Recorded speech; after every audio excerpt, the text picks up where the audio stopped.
para todos. Estamos aqui então com mais uma edição do Vai a Viva para a Rádio Madalena.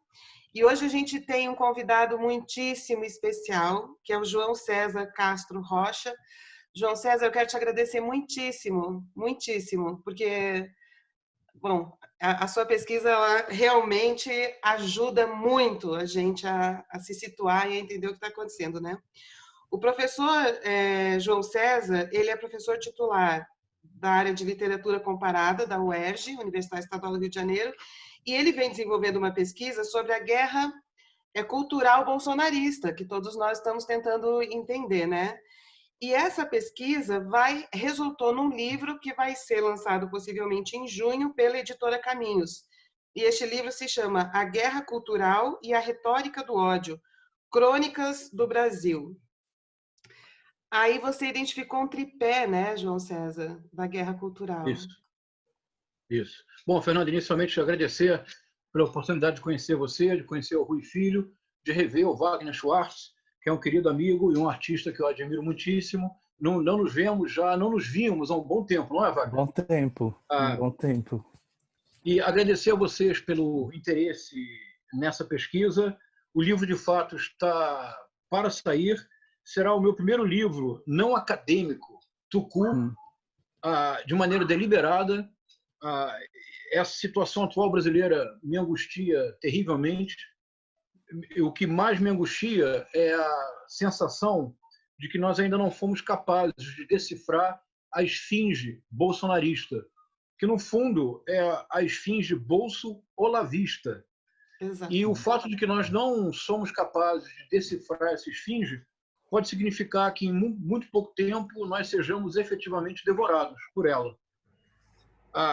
Em primeiro lugar, a democracia, as instituições democráticas, que se encontram num momento muito frágil no Brasil. E, em segundo lugar, não nos enganemos, Fernanda, Wagner, Rui, nós que trabalhamos com a cultura, nós que temos opiniões que não são as opiniões dominantes, nós que, em algumas circunstâncias, podemos não corresponder ao padrão A, B ou C, nós seremos também devorados. Não imaginemos em nenhuma circunstância que nós seremos poupados. A ameaça, se a minha hipótese estiver correta, se ela fizer algum sentido para vocês. E aqui, Fernanda, vale o que disse o Lévi-Strauss para os mitos. Mitos são bons para pensar. Eu não tenho nenhuma pretensão a ter a verdade, eu quero apenas provocar pensamento e provocar, sobretudo, um enorme alerta. A ameaça bolsonarista é muito mais grave, é muito mais séria, é muito mais assustadora do que a ameaça que foi representada pela ditadura militar. O bolsonarismo é o pior da ditadura militar, multiplicado por um ressentimento e por um ódio que nem na ditadura militar nós encontramos. Eu sei que dizer isto desta forma parece um pouco chocante, mas precisamente o objetivo da minha pesquisa é tentar mostrar isso da maneira mais serena, a mais tranquila, a mais lógica e razoável possível. Se eu conseguir, Rui, eu acho que nós realmente compreendemos pela primeira vez o que nós estamos enfrentando. Você fala que a base da guerra cultural bolsonarista nem é bolsonarista, né? Ela é a guerra do Orville, desse revisionismo militar contra a versão do Brasil nunca mais, não é isso?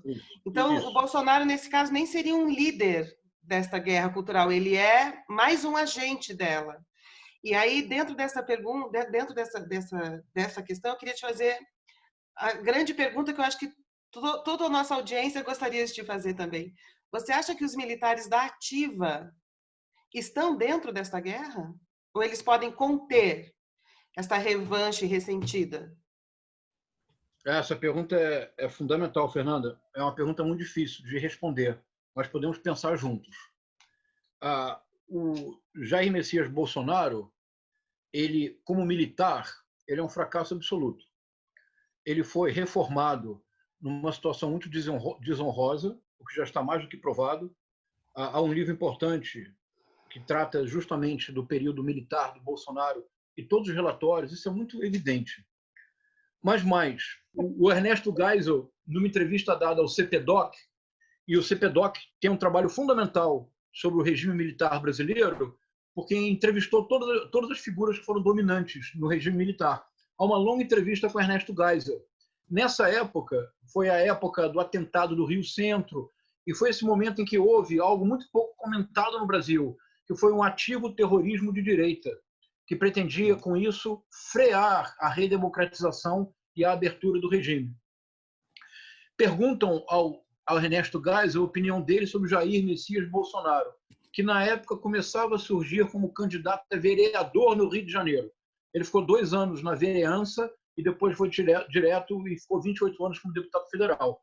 E o Ernesto Geisel diz, porque perguntam ao Geisel da presença dos militares na política. E quando mencionam o Bolsonaro, o Geisel diz, o Bolsonaro não conta porque, além de tudo, ele é um mau militar. Então, imaginar que os generais da ativa, se eles vierem a apoiar o Bolsonaro, eu tenho a impressão que o apoio não seria, como muitos imaginam, um apoio ostensivo, similar ao que ocorreu em 1964, que foi um apoio ostensivo nas ruas com tanques. Para que o golpe do Bolsonaro frutifique, é apenas necessário que o exército se omita. O modelo do golpe do Jair Messias Bolsonaro não é o golpe da caserna nos moldes dos anos 60 e 70 no Cone Sul. O modelo do golpe é o que ocorre neste momento na Turquia e na Hungria. De maneira mais próxima, um modelo do Bolsonaro é o chavismo. Por exemplo, duplicar o número de cadeiras do Supremo Tribunal Federal. Se simplesmente ele não precisa colocar o exército na rua, não é necessário. Se ele simplesmente multiplicar o número de juízes no Supremo Tribunal Federal, o golpe está estabelecido. Há 3 dias atrás, o Diário Oficial da União produziu uma edição especial que nunca havia acontecido em todos os anos da República, com 16 páginas e 99 nomeações e substituições de lugares na Polícia Federal do Brasil. Vou repetir. O Diário Oficial teve uma edição especial de 16 páginas consagradas a 99 mudanças estruturais na Polícia Federal. Remanejamentos de posição. Se você é superintendente no lugar a pessoa X passa a ser o superintendente, você assume uma outra função. Ele não demitiu ninguém da Polícia Federal, compreendamos bem. Ele remanejou 99 posições na Polícia Federal. Isto nunca havia acontecido na história da República Brasileira. Nem a ditadura militar remanejou num simples órgão, numa única canetada, 99 posições. É evidente o que está acontecendo. É tornar a Polícia Federal uma política de governo, porque a Polícia Federal, assim como Itamaraty, assim como o Banco do Brasil, o BNDES, são instituições de Estado, não de governo. É natural que, quando um governo de orientação política diversa assuma, que haja modificações. É natural e é legítimo, porque se o povo votou, aquilo está legitimado. Mas não é natural e nem é legítimo que essas instituições se transformem em puxadinhos da vontade do presidente de plantão. Isto não é legítimo. O golpe que o Exército pode ajudar a dar é o Exército se omitir. É exatamente o que aconteceu na Bolívia. Ontem eu fiquei muito preocupado quando vi o Bolsonaro falar que o Aras pode ir para o Supremo, porque Isso. Não que ele indicasse o Aras como uma pessoa plausível na concepção dele para ocupar um dos cargos que serão abertos eventualmente. Mas ele usa a expressão que, no caso de haver uma terceira vaga, e aí ele dá uma pausa dramática e coloca, vai que um ministro some? Como assim um ministro some? No momento em que os ministros do Supremo estão sendo pressionados pelo governo e estão sendo ameaçados contra a própria vida e a vida de familiares, ele usa a expressão de que talvez um ministro suma ou desapareça ou algo aconteça com ele e surja uma terceira vaga. Excelente observação, Rui. Dada a natureza errática e delirante de uma certa militância bolsonarista, isto, na verdade, é um convite. Isto é um chamamento. É claramente um convite e um chamamento. É, obviamente, um crime de responsabilidade. Eu tenho a impressão que as instituições no Brasil estão demorando muito a reagir. Você acha que nós corremos, nós que somos oposição, corremos um risco real. Na última entrevista que você deu ontem, eu vi que você fala, possivelmente será uma eliminação assim do trabalho, quer dizer, as instituições responsáveis por arte vão ser destruídas, as universidades vão ser destruídas, as pessoas vão perder os seus empregos, as pessoas não vão poder trabalhar, as pessoas da oposição, artistas, intelectuais e tal. Você fala isso, mais ou menos isso na entrevista. Mas você acha que, além disso, a gente corre um risco real, assim, de uma perseguição mais policial? Não precisa recorrer ao eufemismo. Se o golpe autoritário frutificar, se houver o domínio das polícias militares, as milícias que nós sabemos que já existem, haverá alvos muito claros. E esses alvos conhecerão o tratamento que nós sabemos que será dado, eliminação física. Então não será só uma reação das milícias digitais, vai ser uma reação também das milícias armadas. A minha proposta é que nós não estamos entendendo que a guerra cultural bolsonarista ela é muito menos guerra cultural na acepção que nós compreendemos e que se tornou dominante no mundo inteiro nas últimas décadas. Ela é muito mais o resultado de uma série de fatores que são propriamente brasileiros e que, se nós precisamos o tempo todo estar atentos para esse movimento que é transnacional de ascensão da direita, da extrema-direita, da alt-right americana, do movimento do Steve Bannon, que se chama Movement. E não é casual que, durante a eleição, o Trump, em 2016, nos seus discursos, ele sempre dizia: "This is a movement." É o nome do movimento do Steve Bannon, que tem relações muito estreitas com Eduardo Bolsonaro. É muito importante o trabalho que algumas pessoas têm feito e que eu conheço e admiro muito, que é um trabalho que associa a guerra cultural bolsonarista com um movimento mais amplo, que é um movimento transnacional. Isso é muito importante. Então, reconhecendo a importância desses estudos, o que eu estou propondo é algo radicalmente diverso.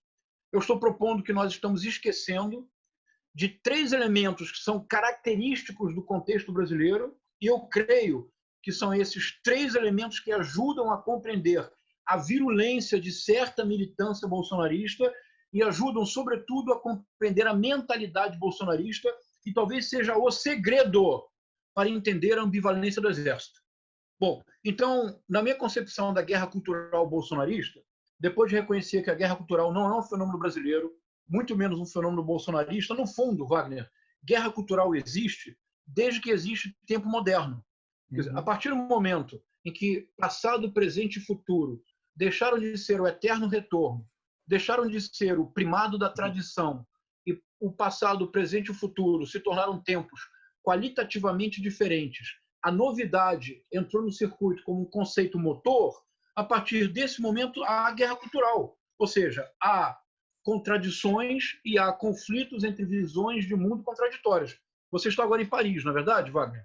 Sim. Um momento fundamental da guerra cultural aconteceu aí, na Académie Française, em 1687, quando Charles Perrault, que nós conhecemos muito mais como autor de contos de fada, leu um poema, que era Le siècle de Louis le Grand, o século de Luís o Grande. E isso provocou uma das maiores polêmicas da história da cultura ocidental, que foi a famosa querelle dos anciens et des modernes, a disputa, a querela dos antigos e dos modernos. Guerra cultural existe desde que há modernidade. Reconhecendo isso, eu quero dizer o seguinte, e se eu tiver certo, eu não faço questão de estar certo, mas se o que eu disser agora ajudar a iluminar a situação brasileira, eu já fico feliz. A guerra cultural bolsonarista, nós precisamos entendê-lo de vez. É um complexo tripé articulado, inicialmente, pelo resgate inesperado e de consequências tenebrosas da doutrina de segurança nacional, tal como desenvolvida no contexto da Guerra Fria e aperfeiçoada na ditadura militar. Há uma lei de 1967, que é draconiana, e há uma lei ainda pior, a de 1968, que restabeleceu no país a pena de morte. Pena de morte. Em 3 artigos da Lei de Segurança Nacional de 1968 se restabelece a pena de morte. Primeiro tripé. Segundo tripé, um projeto secreto do Exército desenvolvido entre 1986 e 1989, cuja publicação foi vetada pelo presidente José Sarney, mas deste projeto foram feitas 15 cópias que circulavam como um autêntico santo graal entre generais militares de alta patente e militantes de extrema-direita. Este é o projeto chamado Orville, que é algo típico dos militares, é livro ao contrário, e é um livro ao contrário, porque o livro que se buscava contradizer era Brasil Nunca Mais, que era o livro negro da ditadura no Brasil, provando a existência da tortura como política oficial de Estado. O Exército passou 3 anos compondo um livro de 1000 páginas, que para o Exército seria o oposto, o livro negro da guerrilha armada no Brasil. Há uma narrativa da história brasileira no Orville que forjou a mentalidade de Jair Messias Bolsonaro. E eu posso prová-lo na sequência, vamos ver isso com calma. O tripé, então, doutrina de segurança nacional, cujo corolário é uma lei de ferro. Após a identificação do inimigo interno, ele precisa ser eliminado. Não existe doutrina de segurança nacional se não houver a eliminação do inimigo. Esta eliminação é justificada porque, como o Orville sugere, toda a história republicana brasileira de 1922 até hoje, podemos projetar o Orville para o futuro. O subtítulo do Orville, tentativas de tomada do poder. Como assim? Tentativas comunistas de tomadas do poder, financiadas pelo movimento comunista internacional para, na narrativa delirante do Orville, transformar um país de dimensões continentais numa China tropical. Essa é a narrativa do Orville. Esta narrativa do Orville é a mentalidade do vice-presidente General Mourão, é o que forjou a mentalidade do general Heleno. Todas as declarações que parecem estapafúrdias não o são. Elas remetem diretamente ao Orville. Eu posso mostrá-lo lendo passagens do Orville. Vocês reconhecerão Jair Messias Bolsonaro, general Augusto Heleno, general Hamilton Mourão. Tudo isso estará no seu livro. No livro. E o terceiro elemento do tripé. E depois, vocês desejando, nós podemos, então, detalhar cada um deles. O terceiro elemento do tripé é o que eu chamo sistema de crenças Olavo de Carvalho. Mas isto quer dizer que eu não vou, em nenhuma circunstância, perder meu tempo discutindo se Olavo de Carvalho é ou não é filósofo. Eu deixo isso para outras pessoas mais abnegadas do que eu. O que eu tento descrever é um sistema de crenças Olavo de Carvalho extremamente poderoso que explodiu na mídia nacional em março de 2015, quando nas manifestações pelo impeachment da então presidente Dilma Rousseff, as pessoas começaram a usar uma camiseta na qual havia estampado uma frase que se repetia impressa em cartazes. E a frase dizia: Olavo tem razão. Tem razão em relação a quê? Eu me dei o trabalho de ler os livros do Olavo de Carvalho, de assistir aos youtubers de direita, se vocês acreditarem nisso, para montar o sistema de crenças Olavo de Carvalho. Se você juntar os 3 elementos, atualização inesperada da doutrina de segurança nacional, com seu corolário de ferro, eliminação do inimigo interno. Orville, matriz narrativa delirante da história republicana. Sistema de crenças Olavo de Carvalho. Nós temos a própria imagem do bolsonarismo. É isto que nós precisamos derrotar. Mas só derrotaremos se compreendermos. Olavo de Carvalho é um grande fenômeno, né? A ser estudado não como teórico. Eu também concordo contigo que ele não tem valor teórico, mas como um fenômeno de manipulação de massas e tal. Aí você criou você disse que uma das coisas que ele usa é a hipérbole descaracterizadora. Porque eu cheguei a ver ele dizer uma vez que a universidade gasta milhões para discutir ele, para derrubar ele. Não tinha que ele inventa umas coisas, né? Então, comecemos pelo sistema de crenças Olavo de Carvalho. Vamos deixar a caricatura de lado. Vamos enfrentar o problema. Em março de 2015, aconteceu um fenômeno na cultura brasileira que talvez não tenha paralelo nas democracias modernas ocidentais. Milhões de pessoas saíram às ruas para uma certa desejo político. Isso não tem nada de novo. Mas essas pessoas, um número não pequeno, afirmava: Olavo tem razão. o Olavo ele se autodenomina filósofo. Aceitemos. Antropologicamente, aceitemos a autodescrição. E também, Fernanda, é uma armadilha discutir esta autodenominação. Eu não faço isso. A armadilha se esclarece pela hipérbole descaracterizadora. Vejamos. Só há pensamento na presença de mediações. O pensamento é a arte de prover mediações. Se não houver mediações, é uma experiência válida. É, por exemplo, a experiência estética. Por exemplo, quando o Wagner nos brinda com uma coreografia ou com um espetáculo como Os Bichos, nessa extraordinária e sensível homenagem a Lygia Clark, nós, quando estamos assistindo o Wagner na sua performance, nós não estabelecemos mediações. Nós não partimos de uma conclusão lógica para a emoção final. Nós somos tomados por uma sensação, por uma emoção. Quando nós estamos diante de um quadro, nós podemos até, num segundo momento, dar um passo atrás e fazer uma análise. Mas muitas vezes, diante de uma obra de arte, nós somos tomados por uma intuição, por uma emoção que nos toma de inteiros, na verdade? E que, inclusive, tem reflexo no nosso próprio corpo. Pode ser uma lágrima de emoção, pode ser um movimento involuntário das mãos, pode ser uma surpresa, não é isso? Então, eu não estou dizendo que uma forma de expressão que não tenha mediações rigorosas não seja válida. É evidente que é válida. Alguém, por acaso, Fernanda, se apaixona através de mediações? Eu me apaixono 10% hoje, 15% amanhã? Não. Então, há uma gama de experiências do humano que são experiências sem mediação. Ótimo. Mas isso que nós chamamos de pensamento ou de filosofia é a arte das mediações. O conceito é uma mediação entre a pluralidade do universo e a unidade do conceito, a unidade de uma ideia. Não é verdade? A técnica do Olavo de Carvalho, com a hipérbole descaracterizadora, é uma técnica característica de experiências místicas, porque ela é uma técnica que apenas convoca adesão ou repulsa. Por exemplo, essa ideia me ocorreu lendo o Olavo de Carvalho. Em qualquer livro do Olavo de Carvalho, há um momento em que você encontra frases do gênero: nunca houve na história da humanidade tal esforço de dirigismo mental. Eu posso ler daqui a pouco, eu tenho separado para vocês. Ou então ele diz assim: o mais vasto empreendimento jamais concebido na história da humanidade para. Ou ele diz: contra mim, eu, Olavo de Carvalho, já foram escritas 100.000 páginas em 15 idiomas diversos. Nem Deus merece. Sonho acordado, né?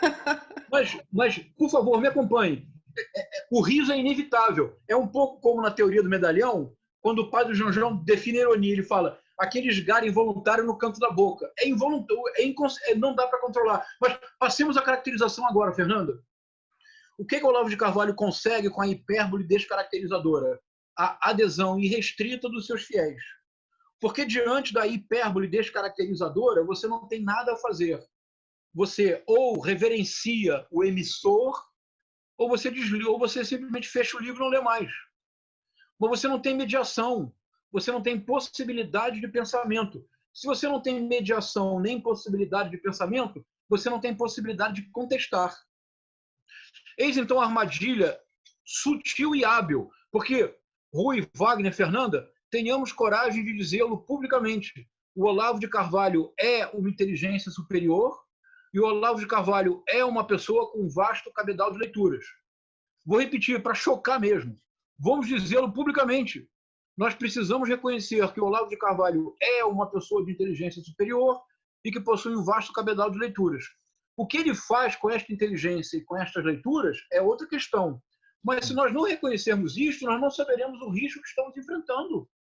Estou sendo claro? Sim. Então, continuando. Hipérbole descaracterizadora. Então, é o primeiro passo. 100.000 páginas contra mim em 15 idiomas. Evidentemente não é verdade. Mas se você discute, ele dirá: você leu as 100.000 páginas? E ele perguntará: você conhece os 15 idiomas? Então, a hipérbole descaracterizadora, ela imobiliza o pensamento. Ela apenas convoca uma adesão e uma fidelidade canina. Fidelidade canina não é o meu português, é o português do Olavo de Carvalho num livro que eu vou mencionar daqui a pouco. Segundo elemento da retórica do Olavo de Carvalho, que é a retórica do ódio. E a retórica do ódio é bem importante, porque todo o meu esforço, Fernanda, Rui e Wagner, tem sido de propor linguagem para entender o bolsonarismo. Eu percebo que nós não temos linguagem para falar do bolsonarismo. E se nós não tivermos linguagem para caracterizar o bolsonarismo, nós não podemos enfrentá-lo.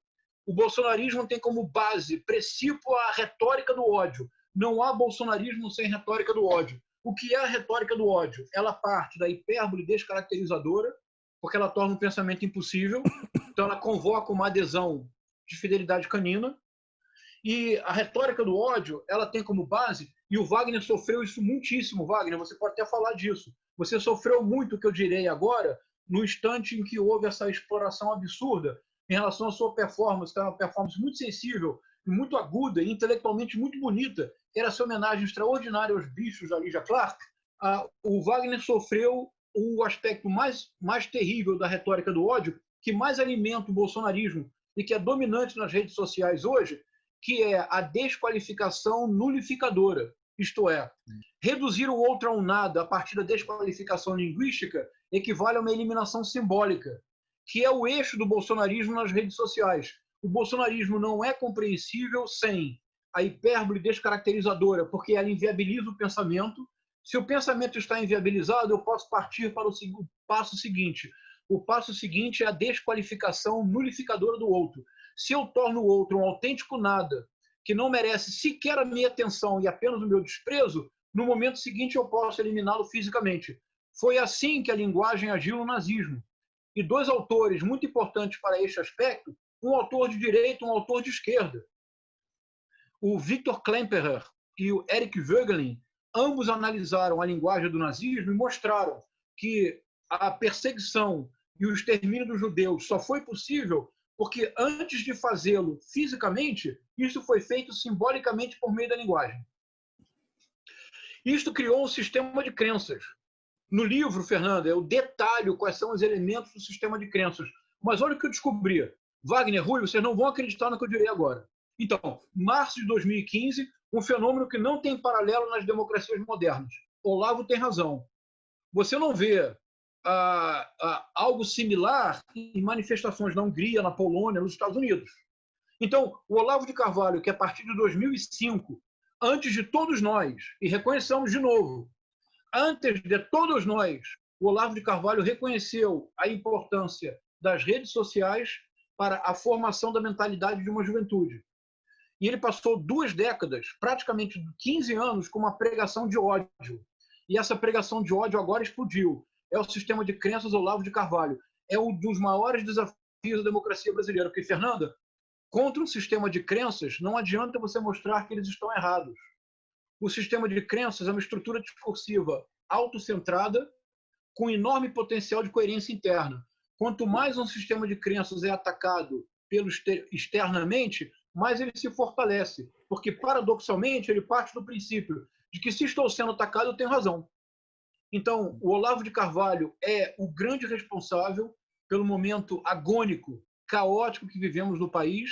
A pregação do Olavo de Carvalho é uma... E veja, Fernanda, que eu sou bastante rigoroso no meu vocabulário. Eu estou dizendo a pregação do Olavo de Carvalho. A pregação do Olavo de Carvalho, desde 2005 nas redes sociais, e através da capilaridade que ele conseguiu criar uma geração de youtubers de direita. A direita no Brasil se articula, é a minha hipótese, a uma corrente subterrânea que se articula desde a redemocratização e que também nós decidimos ignorar.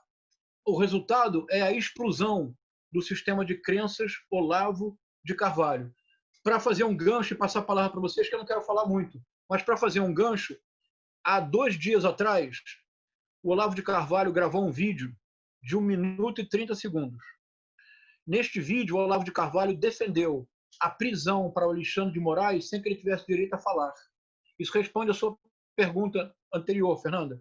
E ele disse, no caso do Alexandre de Moraes, eu defendo a pena de morte. Isto é a doutrina de segurança nacional, isto é o Orville. O dilema que nós vivemos hoje é, sobretudo, um déficit cognitivo.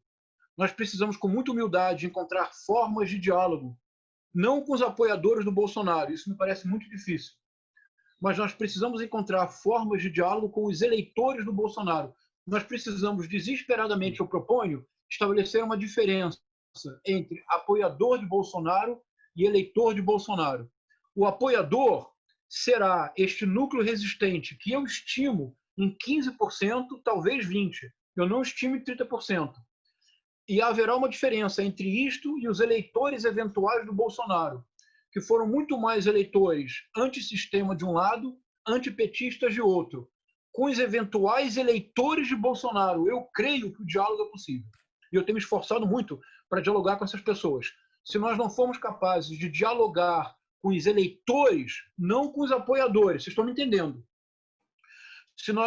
A melhor maneira de evitar o golpe é trazer para o lado do campo democrático os eleitores, os eventuais eleitores de Bolsonaro. Porque os outros foram literalmente abduzidos pela junção terrível, que essa sim é propriamente brasileira. A atualização da doutrina de segurança nacional, a narrativa delirante do Orville das tentativas de tomada do poder e o sistema de crenças Olavo de Carvalho. Isto é uma mistura explosiva que ameaça ir para as ruas no Brasil. Eu ouvi algumas das suas entrevistas e a questão do Orville estava muito clara, a questão das lutas de classe, mas eu não conseguia entender ainda onde estava o papel da religião na sua fala, porque eu sentia que ainda ele não estava, e sendo que para mim foram os neopentecostais, eles não foram só apoiadores do Bolsonaro, mas eles foram apoiadores e eleitores. Os apoiadores, claro, são as cabeças, né, das igrejas neopentecostais, mas os eleitores acabam virando a comunidade. Faz muito sentido para mim pensar nesse governo, no bolsonarismo também como uma certa religião. Apresenta o Olavo de Carvalho como um guru. Fui da igreja presbiteriana há muitos anos. Ok. Então, eu fui doutrinado desde quando eu nasci. Então, até os 16 anos, eu posso dizer, eu permaneci numa igreja presbiteriana, realmente absorvendo aquilo tudo, vivendo aquilo tudo como um crente, como um cristão. Não sei se era bem a proposta, não. A ideia é ser crente, é crer naquele espaço fechado, naquele lugar onde a gente está. E esse sistema que você apresentou agora, para mim, é como se eu tivesse voltado para a igreja presbiteriana de Volta Redonda, que é onde eu nasci, e me instalado dentro daquela igreja, eu estivesse ouvindo alguém discursar sobre os problemas internos dessa congregação. Então, isso é o que motiva, para mim, essa conversão dos que não estão tão culturalizados para confrontar alguém que pode dizer: esse livro fala a verdade. Mas eu acho que esse sistema de crenças é ele constrange primeiro, porque ele é constrangedor. Eu acho que essa é um pouquinho a metáfora da igreja, né? Pelo menos da igreja que eu entendi. Assim, você primeiro tem que se constranger, você tem que saber que você não é perfeito, você tem problemas graves, inclusive você deveria se envergonhar por eles. E aí, quando você tem essa sensação de que você não é tão importante, que você não é nada, você se rende a quem é, a quem diz, a quem tem uma palavra, a quem tem um conforto, que te puxa a orelha, mas que ao mesmo tempo te dá segurança, te livra de um conhecimento secular, da violência social. Você está livre, porque Deus não vai deixar que você corra riscos. Há muitos anos, eu assisto sistematicamente os programas evangélicos na televisão e leio o que eles escrevem.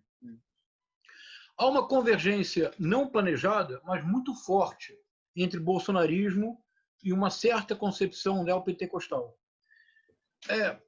E fiquemos aqui apenas na Igreja Universal, que é a mais importante, a mais poderosa economicamente e com número de fiéis.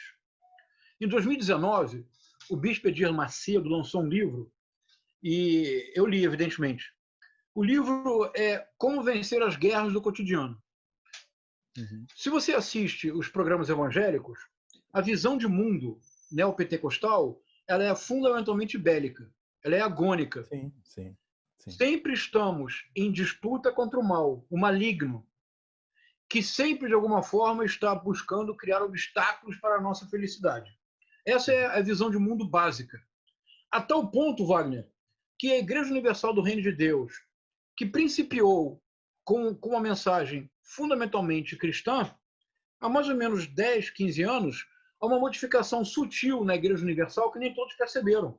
É que a Igreja Universal do Reino de Deus, hoje, ela não é mais cristã, ela é veterotestamentária. Isto é, Sim. ela trocou o Novo pelo Velho Testamento. A razão é muito clara. Você não tem como ter um projeto de poder se você tem como base Jesus Cristo. A César o que é de César, a Deus o que é de Deus.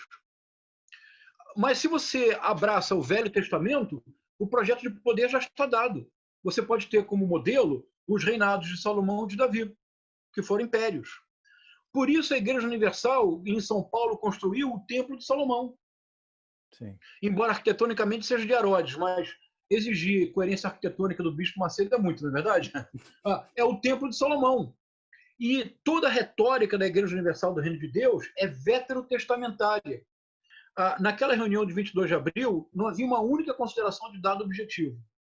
Mas a atualização da doutrina de segurança nacional em tempos democráticos, além de ser uma aberração, tem um produto, que é um planejamento. Como eu não posso eliminar fisicamente o inimigo interno, eu destruo as instituições associadas à cultura, à ciência, à inovação, à tecnologia, à cidadania, aos direitos humanos, ao meio ambiente. O projeto do governo Bolsonaro é destruir todas essas instituições. É a atualização da doutrina de segurança nacional para tempos democráticos. Segundo ponto, a narrativa delirante do Orville estabelece que de 1922 a 1989 houve 4 tentativas de tomada do poder pelos comunistas motivados pelo movimento comunista internacional. As 3 primeiras foram armadas. A 4ª, diz o Orville, é a mais perigosa porque principiou em 1974, quando a guerrilha do Araguaia foi dizimada e todos os prisioneiros foram executados por ordem do oficialato, em que o assassinato tornou-se política oficial de Estado, assassinato e desaparecimento de corpos dos guerrilheiros do Araguaia. E 1974, para o Orville, seria a tentativa mais perigosa, porque eles citam o nome Marcuse uma vez, e eles descrevem a técnica utilizada pela esquerda, que seria a infiltração das instituições. É exatamente o que o Jair Messias Bolsonaro está fazendo agora. E a Polícia Federal foi apenas a ponto de lança desse projeto. Então, o Orville justifica a doutrina de segurança nacional, porque se ainda hoje os comunistas estão tentando tomar o poder, então tudo vale para evitar. Tudo vale, isto é, a eliminação do inimigo interno, que pode ser eliminado porque, embora seja interno, ele está a soldo do movimento comunista internacional. É isto que está escrito no Orville. Essas 2 interpretações, a doutrina de segurança nacional com a matriz narrativa do Orville, elas justificam a aberração que disse o Bolsonaro na reunião de 22 de abril, quando ele disse: se eles tivessem vencido em 64, vocês seriam felizes hoje de estarem cortando cana e ganhando $20. A frase é totalmente incompreensível, seria uma frase digna do Simão Bacamarte colocar o Jair Messias Bolsonaro na Casa Verde de Itaguaí, mas não. Ela é perfeitamente lógica e coerente com a narrativa do Orville e com a estratégia da doutrina de segurança nacional. Houve uma dupla convergência, esta não planejada, mas aí reside o nosso drama. Com o sistema de crenças Olavo de Carvalho, planejado o sistema de crenças pelo Olavo de Carvalho. Mas a convergência outra vem ao encontro do que disse o Wagner. A mentalidade das igrejas neopentecostais é uma mentalidade bélica, agônica, que vê o cotidiano como uma batalha constante contra o inimigo externo, e esse inimigo externo é o mal, é o diabo mesmo. E aí, dentro desse conceito comunista, né, do modo como eles usam, cabe muita gente que não é exatamente um revolucionário comunista, né? Cabe qualquer um, né? E, sobretudo, produz uma convergência inesperada, mas muito forte, com o discurso neopentecostal. Porque agora também há um inimigo externo. E reconheçamos que todo comunista é o diabo, não é? Claro, sabemos disso, não é? Sim. Nós sabemos que o comunismo é o próprio inferno, não sabemos? Nós sabemos que todos aqueles que não são bolsonaristas são comunistas, não é verdade? Somos todos nós, como diria Guimarães Rosa, o capiroto, o capeta, o coisa mal, aquele que não tem nome, o invertido, aquele que não se diz, não é? Então, essa convergência inesperada desse discurso olavista com o discurso neopentecostal é uma convergência muito poderosa e difícil de disputar. O que nós precisamos fazer, Fernanda? Rui, Wagner, precisamos dialogar, precisamos superar a retórica do ódio, que vê no outro um adversário, que reduz o outro ao inimigo a ser eliminado. Nós precisamos recuperar a ética do diálogo nas redes sociais e na vida e no nosso cotidiano. Nós precisamos compreender que o outro, precisamente pela sua diferença, me enriquece a mim mesmo, amplia o meu repertório existencial. A diferença tem um valor, que é um valor epistemológico, um valor ético. Aquele que pensa diferente de mim, se eu tenho ouvidos para escutar, ele amplia o meu horizonte. Você viu, só um parênteses nessa tua fala, você viu que o Alexandre Frota citou o Lula, dizendo, olha, o Lula está dizendo que a gente precisa se unir, e marcou no comentário o Boulos. Alexandre, que é isso que você está falando, né? É a ética do diálogo. Mas nós precisamos estar absolutamente juntos e unidos em 2020. Nós precisamos ser, para homenagear o Wagner Schwartz, nós precisamos ser um único corpo em 2020 para que isso seja um anticorpo contra o golpe autoritário, fascista, de extrema direita que o bolsonarismo pretende impor a este país. A urgência imediata, Fernanda, Rui, Wagner, é criar uma linguagem comum, é criar linguagem para descrever o bolsonarismo, para descrever o bolsolavismo, para finalmente impor a ética do diálogo em lugar da retórica do ódio. Olá, gente. Essa entrevista foi enorme e nós vamos fazer uma segunda parte. Vai ter uma continuação desta conversa que nós tivemos com o professor João César. Na continuação dessa conversa, ele vai falar sobre o que as igrejas neopentecostais oferecem e como esta oferta converge com o olavismo e com o bolsonarismo, tá bom? Então, até a próxima edição.